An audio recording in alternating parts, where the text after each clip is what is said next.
Erokamano kuom penjo mus penjo. Nitiere wach ma wawacho ni quality assurance. Gigo ka assessment itimo on the ground. To nitiere team ma temo wuotho mang'iyo ni gigo otimore e yo makare. To koro mana daher mana duoko mana wach mar reporting cha. Gima kamano kotimore to no wasewacho ni nitiere office. Ma inya report gima kamano. Iyudo ka achien nitie od assessment otim to kokawi. In gi ratiro mar chako wuoth. The branch mar Kenya Red Cross report. And then there's a team manyalo biro to come back. The other one go sime direct.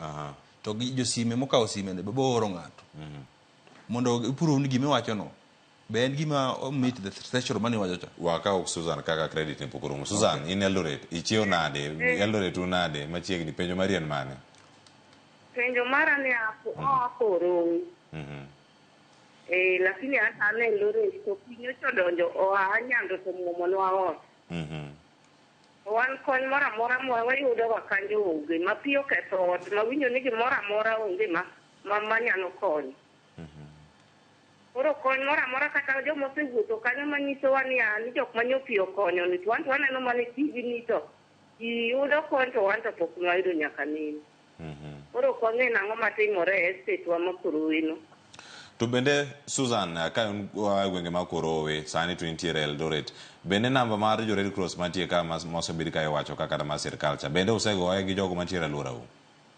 Osego. To duoko en ga mane? Duoko en mana ni kabis mokon biro to onge jogo ago kwa yudi kamoro ni SS makangoya iwacha ni kangoya te asaul onge kony mora mora mwasega yudo nyaka ne picha pero waga. Erokamano kuom penjo mari en geno mara ni udo ketore te piyo yuero ute te maonge gimora mwasene.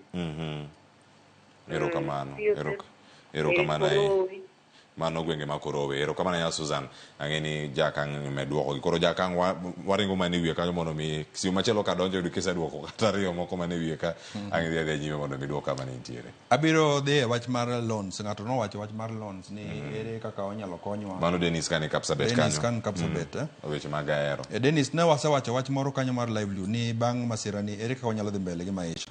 Nitiere migawo madil gi livelihoods. Ni ensuring ni at least bang' mano ere kaka onyalo dhi mbele. Koro nitiere be advocacy group, advocate for things for follow up and referral. Nyabe referred kum jogo manyalo konyi.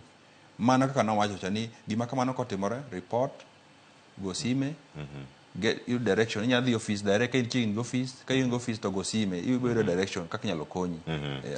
Okoth kantiere Awendo e county ma Migori oyawre Awendo chewe machal nade oula unugo koso